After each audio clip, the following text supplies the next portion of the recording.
Pada kesempatan kali ini kami akan membahas detail opening Jujutsu Kaisen Season 2. Sebelum masuk ke pembahasan, bantu kami dengan klik subscribe dan like-nya ya. Oke, jadi mari kita mulai saja pembahasannya. Opening Season 2 ini lagunya dibawakan oleh Tatsuya Kitani yang berjudul Where Our Blue Is, yang artinya di mana biru kita. Kalian bisa dengarkan musik ini di Spotify, Apple Music, Amazon Music, iTunes Store, dan Kikibox. So langsung saja kita bahas detailnya ya. Di scene pembuka memperlihatkan sebuah air jatuh dan sepersekian detik terlihat seperti ada visual burung. Nah, maksudnya apa? Sebenarnya maksud dari tetesan air ini melambangkan bentuk purple atau murasaki atau ungu, yang merupakan teknik baru Gojo yang nantinya akan dibangkitkan untuk mengalahkan Toji. Kita bisa lihat bahwa teknik biru dan merahnya dilambangkan sama, yaitu tetesan air juga, yang ketika menyatu akan menghasilkan teknik baru. Sedangkan maksud siluet burung tersebut, sudah pasti bahwa Gojo Satoru sudah benar-benar bebas ketika ia akhirnya menjadi penyihir terkuat pada zaman ini. Ya, karena saat itu juga ada visual burung yang melambangkan kebebasan Gojo. Lanjut, scene Gojo yang duduk dalam sebuah ruangan dan sudah memakai tutup mata warna hitam. Ini sudah pasti adalah Gojo versi dewasa atau yang ada di season satunya, ketika ia sudah menjadi guru. Alasannya ia duduk sendirian di situ. Ini mungkin cuma asumsi admin bahwa saat itu Gojo sudah menjadi aku yang terkuat, yang sebelumnya kita berdua yang terkuat. Cukup miris bukan? Lanjut, di ujung lorong admin penasaran siapa dia, apakah Geto Suguru? Jika iya, mungkin ini adalah scene di mana ia putus asa dan mengetahui kebusukan dalam dunia Jujutsu sehingga ia nantinya berubah menjadi jahat. Terlihat bahwa cara jalannya sangat lemah, yang artinya ia dalam titik terendahnya. Dan kemudian kita diperlihatkan logo Jujutsu Kaisen Season 2. Dilanjutkan dengan diperlihatkan 5 murid sekolah Jujutsu Tokyo, yaitu ada Gojo, Haibara, Nanami, Shoko, dan Geto. Mereka juga terlihat bersama melewati jalan, menuruni tangga, dan akhirnya masuk ke dalam kereta. Sementara itu di sisi lain, Riko Amanai malah baru keluar dari kereta tersebut. Ada maknanya. Admin rasa masih abu-abu soal ini. Tapi ya, lanjut aja. Ada sepergian detik memperlihatkan lokasi makam bintang yang terlihat lebih gelap. Ya, karena di lokasi ini jelas ada insiden berdarah dan puncak dari episode ini ya. Next, visualnya memperlihatkan Gojo, Geto, dan Shoko. Ini tuh merupakan versi HD dari manga cover di chapter 66. Kalau kalian perhatikan, background dari karakter Gojo itu adalah teknik domainnya, yaitu Unlimited Void. Sedangkan Geto memperlihatkan roh kutukan naga pelangi yang menjadi roh kutukan favoritnya. Mungkin karena jelas ia menggunakannya melawan Toji dan juga digunakan untuk melindungi dirinya dan orang lain saat naik pesawat. Dan untuk Shoko sendiri adalah bunga sakura. Tapi sebenarnya bukan itu sih yang menjadi jati dirinya, karena apa yang ada di jarinya lah yang menunjukkan masa depannya kalau Shoko akan menjadi dokter. Oh iya, itu namanya kalau nggak salah pisau bedah ya. Kemudian memperlihatkan 2 sahabat lainnya, yaitu Nanami Kento dan Haibara Yu. Dari jalannya sepertinya mereka di sekolah Jujutsu ya, sedang menaiki tangga. Entah mereka ini baru pulang dari Okinawa atau apa. Lanjut, memperlihatkan Utahime dan Meimei di atas atap perumahan. Admin pikir mereka ini sekolah juga, entah di Kyoto atau di Tokyo.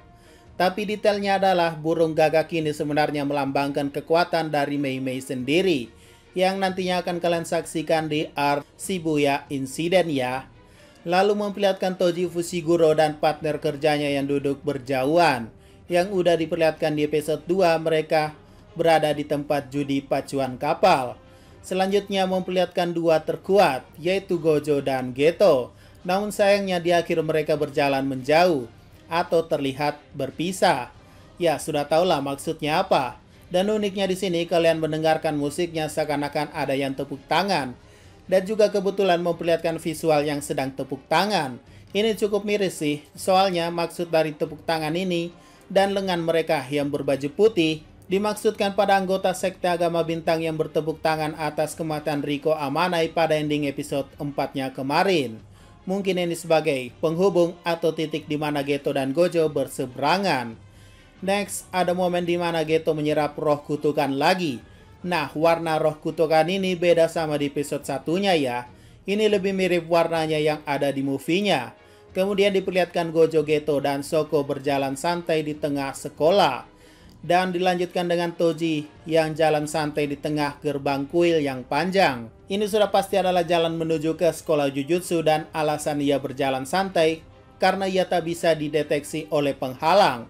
Ya, dia aja tak punya energi kutukan. Dan kalau kalian perhatikan di mana roh kutukannya, ini udah dijelasin ya, bahwa saat itu untuk menembus penghalang, ia menyembunyikan roh kutukannya dengan menelannya dan menyimpannya di dalam perut.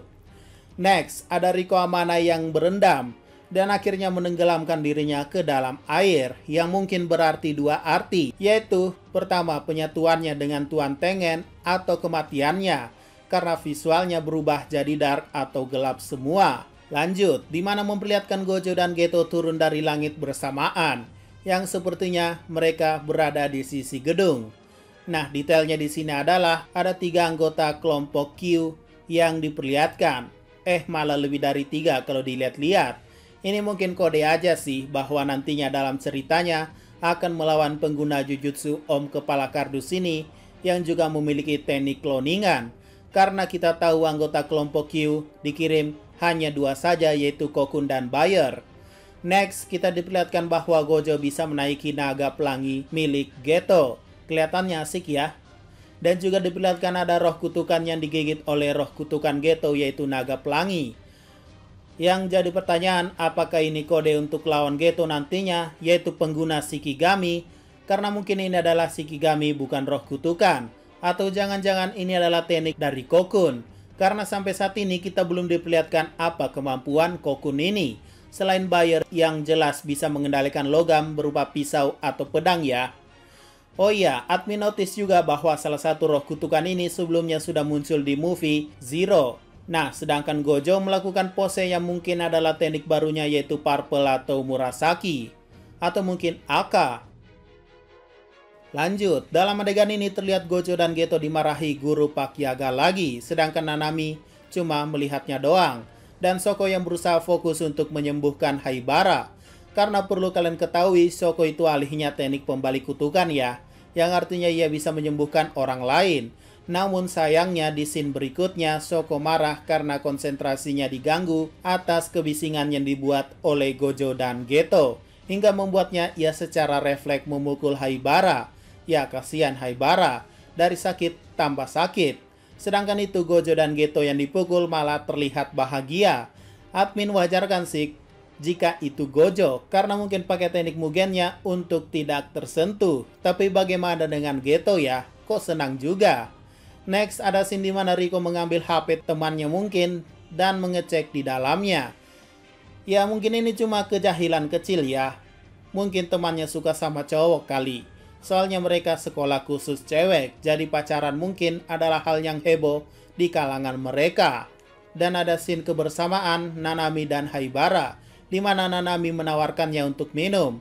Lalu ada scene di mana Gojo dibonceng oleh Geto, yang tampaknya cukup bahagia ya.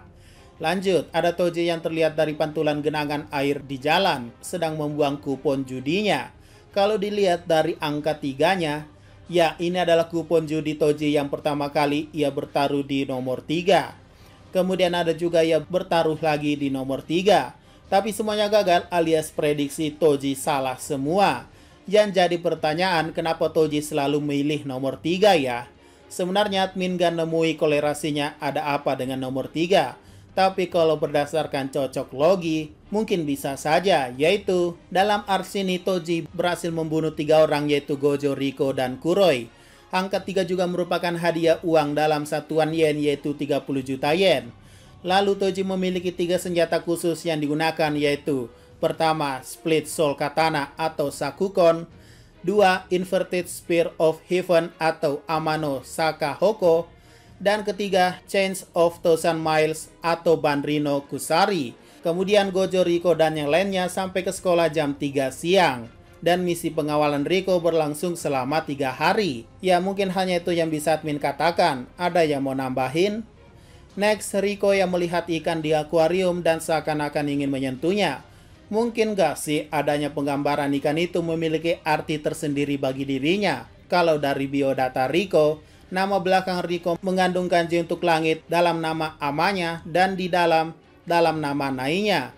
Yang artinya mungkin penggambaran ikan yang ada di dalam akuarium menandakan bahwa ikan itu terjebak dan tidak hidup bebas di lautan. Maka dari itu sesuai namanya Riko sebenarnya ingin bebas dan terbang ke langit. Tak mau seperti ikan yang terperangkap dalam akuarium.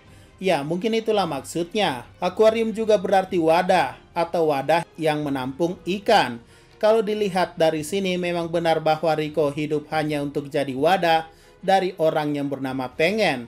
Mungkin itulah alasan kenapa berulang kali kita diperlihatkan Riko sedang berada di dalam lautan yang dipenuhi oleh ikan dan dirinya yang mengunjungi akuarium. Dan akhirnya kita diperlihatkan hari sudah sore di mana masa liburannya sudah selesai. Terlihat Riko Amanai bahagia, begitu pula dengan Gojo dan Geto. Lanjut untuk scene terakhir yang memperlihatkan bahwa Gojo, Geto, dan Shoko mungkin sedang dalam pelajaran dalam kelas yang dipimpin oleh gurunya Pak Yaga. Dan seperti biasa Gojo kurang sopan di mana kursinya miring dan mengangkat kakinya di atas meja. Jangan ditiru ya adik-adik. Lalu ada scene di mana Utahime dan Mei Mei sudah sampai di kelas mereka. Ya mungkin kunjungan sekolah aja yang dilakukan murid Kyoto. Dan seperti biasa Gojo selalu dijahilin Utahime dan membuatnya marah. Di scene lainnya penerimaan murid tahun ajaran baru dilakukan. Di mana tahun itu hanya 2 murid saja yang diterima, yaitu Nanami dan Haibara. Yang kelihatannya diberi selamat atas masuknya mereka ke sekolah Jujutsu. Dan di akhir di kala sore suasana kelas pun ditinggal Gojo dan Geto. Oh ya, maksud dari tangan yang menggapai langit penuh bintang itu sebenarnya punya banyak makna lagi. Admin pikir ini adalah tangan Gojo atau mungkin Geto. Bintang mungkin maksud dari Star Plasma Vessel atau wadah bintang plasma yang ditujukan untuk Riko Amanai. Yang mungkin maksudnya adalah tangan ini gagal untuk melindungi Riko. Ya entahlah. So ya, itu saja yang bisa admin temukan detailnya pada opening Jujutsu Kaisen Season 2 ini ya. Jika ada pertanyaan dan masukan silahkan komentar saja di bawah. Sekian dari pembahasan kali ini, jangan lupa like, share, dan komentarnya ya.